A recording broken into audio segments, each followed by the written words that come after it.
We'd like to call on our next speaker. General Velarmino is the commander of the 8th Infantry Stormtroopers Division. He's now the commander of the 8th Infantry Battalion of the Armed Forces of the Philippines and was the commander. Is he here? And was the commander of Task Force Yolanda. Ladies and gentlemen, a round of applause to Major General Jet Velarmino of the Armed Forces of the Philippines.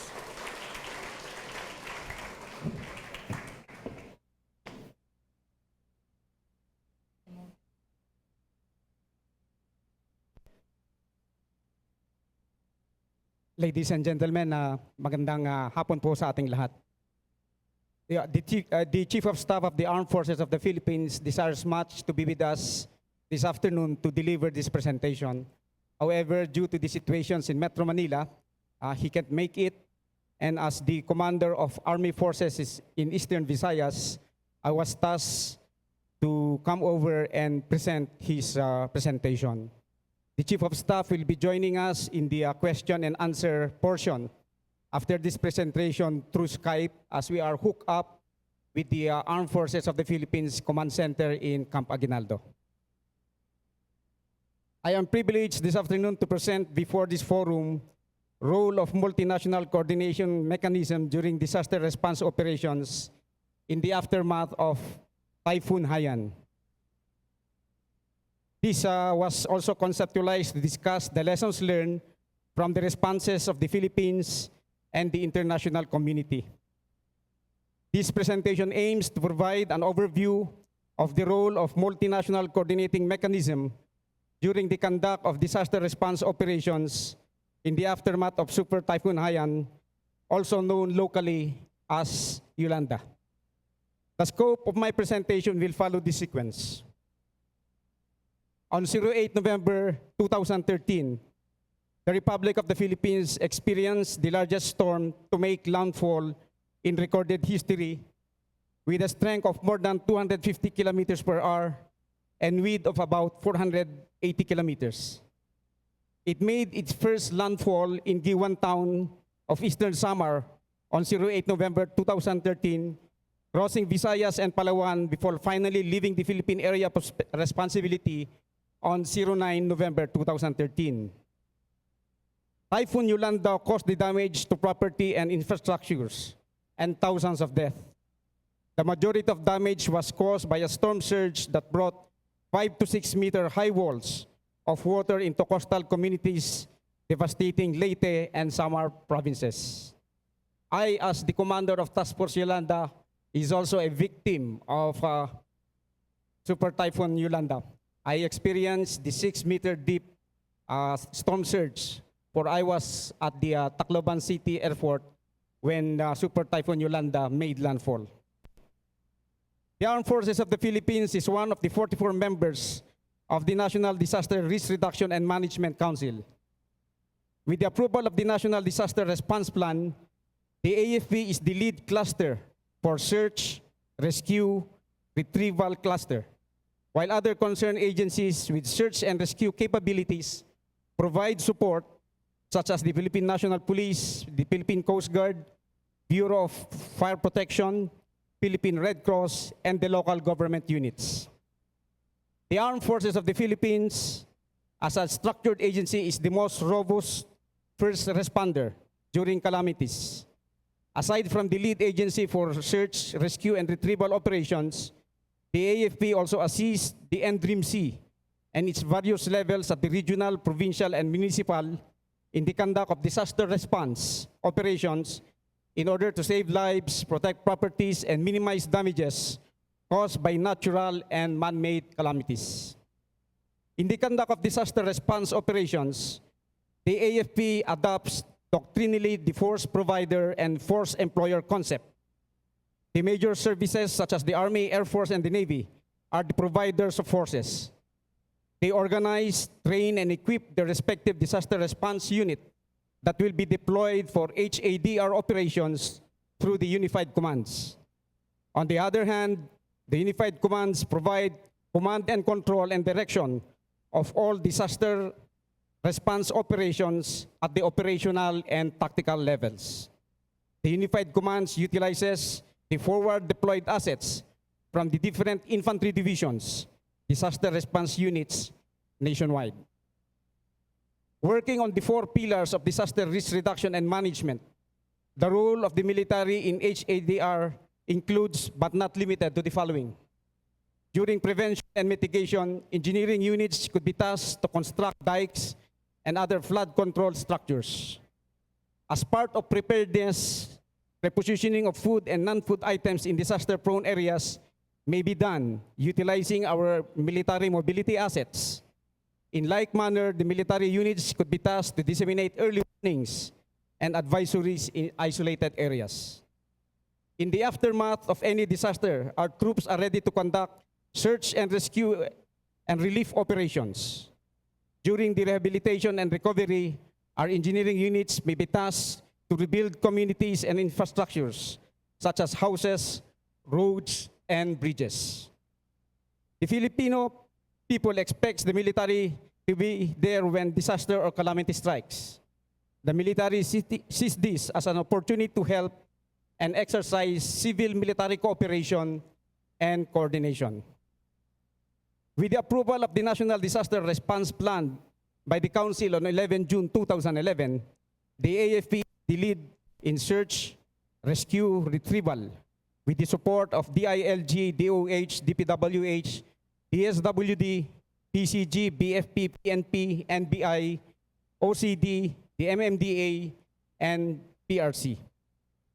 With the magnitude of devastation caused by Typhoon Yolanda, and with the overwhelming humanitarian response by international community, the Armed Forces of the Philippines created the Joint Task Force Yolanda. Its mission is to conduct humanitarian assistance and disaster response operations in coordination with local government agencies and foreign military forces to fast-track the distribution and delivery of relief goods, deployment of responders, assets, and resources in order to mitigate the effects of the super typhoon. Its concept of operation is to establish the AFP OCD HADR Command and Coordinating Center, establish strategic logistical hubs where goods and supplies will be positioned and ferried using all available land, sea, and air assets, facilitate coordinations of all efforts with other foreign military through the Multinational Coordinating Center. Upon transition from relief to early recovery to rehabilitation phase, engineer units will assist in the reconstruction of damaged infrastructure and provide engineering support to other agencies as requested by the Regional Disaster Risk Reduction and Management Council. The Multinational Coordinating Center was established to facilitate coordination and cooperation of foreign military forces with the affected nation to support the humanitarian assistance and disaster response in affected regions in Central Philippines. The host nation determines the priorities for support and articulates those priorities to the MNCC for support. The other coordinating mechanism we use to facilitate the seamless response operations during Super Typhoon Yolanda includes the Office of the Civil Defense being the executive arm of the National Disaster Risk Reduction and Management Council. It maintains operations of the center 24/7, and it is located in Camp Aguinaldo, Quezon City. It is supported by OCD regional centers nationwide to constantly monitor any disaster-related incidents and disseminates appropriate advisories and guidelines to all concerned. The NDRIMC Operations Center, given its limitations in some areas, achieved its mission by continuously improving its core functions on alert and monitoring, multi-agency operational coordination, response resource mobilization, information management, and operations capability upgrade to effective program coordination. On alert and monitoring, the Operations Center provides warning in close coordination with warning agencies. It disseminates warning to areas threatened by disaster to provide the public with advisories on the extent on the potential or ongoing emergency situation, including necessary precautionary measures to be undertaken. The Operational Center monitors the probable consequences of potential ongoing and past disasters on emergency situations, alert available response units, and monitors the transition from emergency response and relief to early recovery phase. During the aftermath of Super Typhoon Yolanda, the coordinating mechanism has been established to facilitate coordination and collaboration among concerned agencies from the National Council to the regional level councils of the affected region shown in this organizational structure. These organizational structures have been established to facilitate coordinations at the most devastated areas of Tacloban City, Leyte, and Giwan, Eastern Samar, in Region 8 or in Eastern Visayas. HADR coordination hubs were established in those areas. Another coordinative mechanism used in facilitating the influx of humanitarian response and aids is the one-stop shop facility, which was activated on 12 November 2013.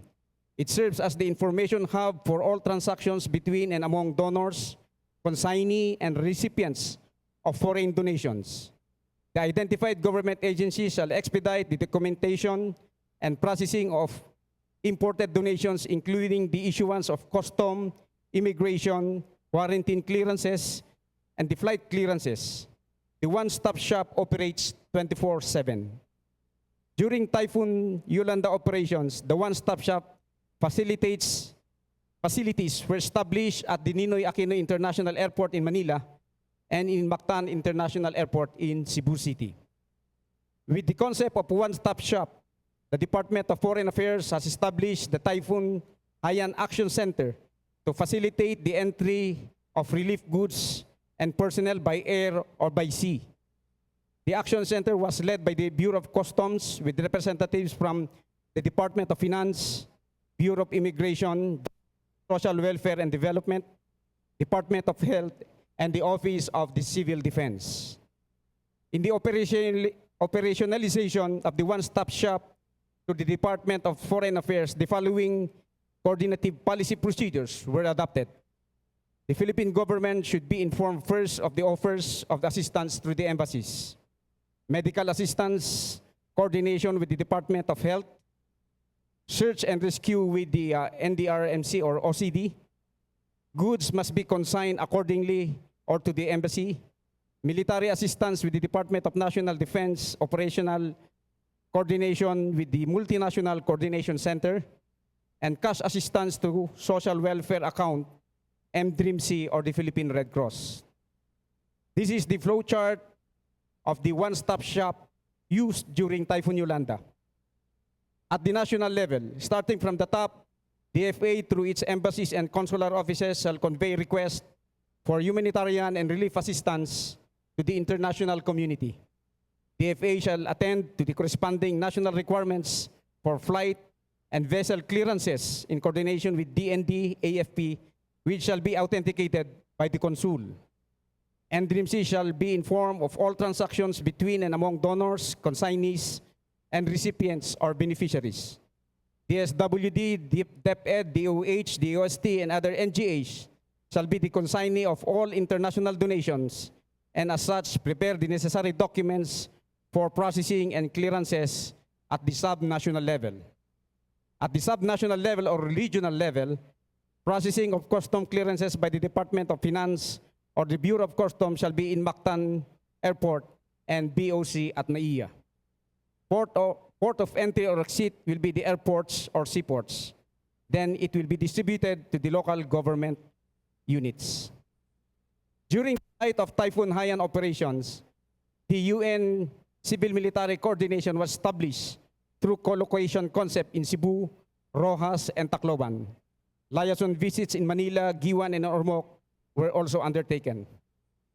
A best experience on civil military coordination mechanism was the establishment of the Civil Military Coordination Center in Rojas City on 14 November 2013, wherein collocation strategy among local agencies and foreign countries was adopted.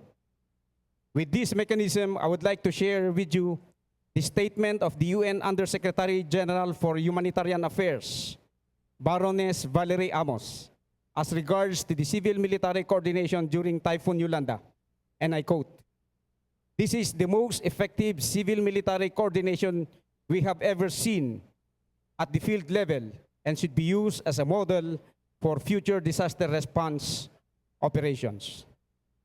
Shown are the foreign countries who provided humanitarian support and other responses to the Philippines. Overwhelming international support were provided by allied countries during disaster relief operations.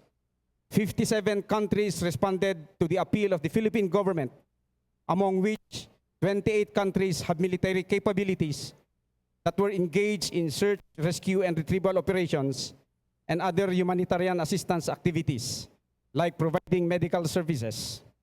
Overall, there are a total of 15,400 military personnel involved in the operations, 145 military aircraft, 29 Navy ships were utilized providing support for the armed forces of the Philippines and other non-government agencies and non-government organizations. Transportation assets of the other multinational forces were integrated to further fast-track the delivery of the needed resources to the typhoon-affected areas. The Joint Task Force Yolanda coordinated and monitored the flight schedule, naval schedule, and initiated force protection for 29 multinational foreign military performing HADR operations in the different typhoon-affected areas. The NMCC is the constant coordination with the AFP Command Center ensured the maximum distribution of relief goods and other services in the most isolated and devastated areas and identifying priority areas based on the report of tactical commanders, augmentation forces who are on the ground. This shows the foreign military assets provided and deployed during the Yolanda operations. With the overwhelming response and humanitarian assistance provided during the height of Super Typhoon Yolanda, the following were the best practices and lessons learned that shall guide our leadership in enhancing the disaster risk reduction and management towards achieving a more resilient and safer Philippine community. One is preparations for disasters should be on worst-case assumption, including the possibility that responders are also victims. Multi-level response should be seamless with the experience of influx of arrival of overwhelmed the airport authorities, damaged airport and not functioning well, and various coordination bodies. Expectation from military is very high. Timely declaration of state of calamity that opens multinational response. MNCC's effectiveness for military to military coordination of foreign military forces. Establish HADR distribution hubs in affected areas. Come up with legal framework to expedite and simplify the entry of foreign responders, goods and other forms of assistance. Improve logistics capability. Enhance interagency training, and strengthen knowledge and understanding of civil-military coordination concepts, principles, and applicable guidelines, such as the Oslo Guidelines and the Asia-Pacific Regional Guidelines for the use of foreign military assets in natural disaster response operations. To our regional partners and allies, we thank them for their contributions during the Yolanda operations. We will never forget that. That ends my presentation. Maraming salamat at mabuhay tayong lahat.